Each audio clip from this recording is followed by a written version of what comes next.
Hey, welcome everybody. It's Philip Mott here, sitting back in my rocker as I do pretty often, working on my book today. Um, and I had some tips to share. Um, a lot right now, I'm seeing a lot of parents talking about keeping their kids busy. And this is something that I don't feel like we struggle with at home. We don't really talk about keeping our kids busy at all. And so I wanted to share some tips with you on if you feel like you're frustrated, like if you feel like you're overwhelmed trying to keep your kids either on task or busy. These um, tips I thought might really help you. So, um, first of all, keeping kids busy is exhausting.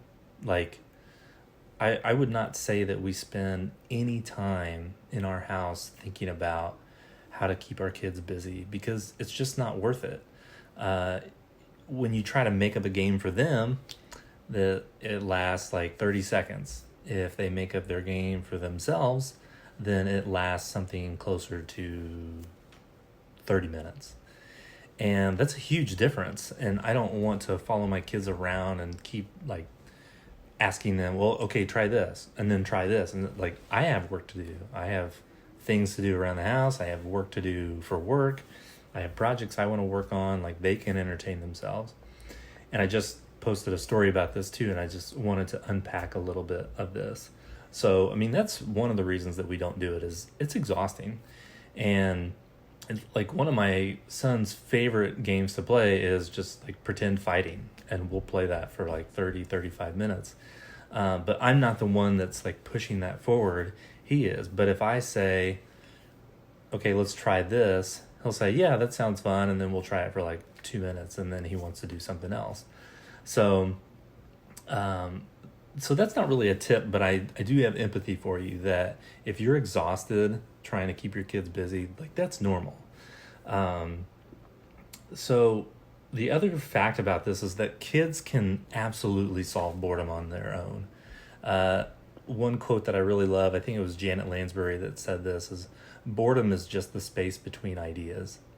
And so if you're watching your kids and they seem bored or they're complaining to you about being bored, and I think that's one of the hardest things to deal with. I can remember complaining to my parents about that all the time. And it would always be frustrating because my mom would just like give me ideas, and I didn't really want ideas. I just wanted to be heard. It's like I just wanted my mom to say, "Yeah, I know it's boring. It's not fun to not have anything to do." And but she would just say like, "Well, go read a book or go play outside or go play with your Legos." And I didn't like any of those ideas. I just wanted to be heard. I wanted to be allowed to be frustrated. And eventually I could solve the problem on my own. I could kind of linger around the room, and eventually I would find something to do. But I at least wanted to express myself, and our kids want to feel that same way.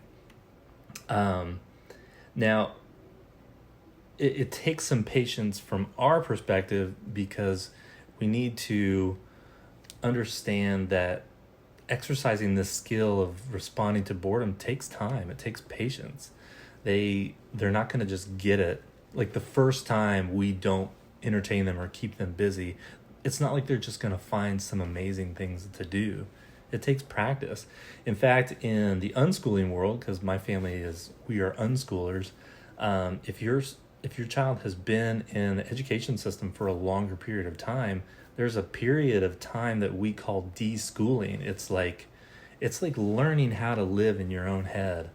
And it's for some students it can take a process of a year of where it looks like they're not doing anything.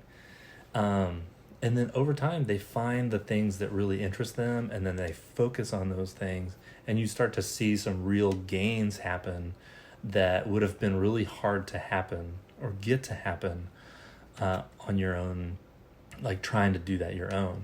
And meanwhile, while they're keeping themselves entertained and busy, you can do stuff. They're not complaining, they're not whining, they're doing things that are productive. As long as you have some rules about what's allowed in the house and you stick to those rules, we've found that it can be really helpful for our kids. So those are my tips today.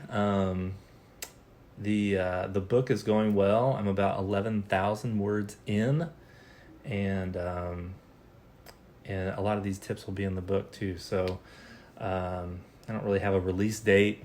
I'm working a lot of time on it right now. So if you're watching this, tell me where you're watching from, and tell me a little bit about your family. And if you have some questions for me, go ahead and shoot those my way. And I appreciate your time.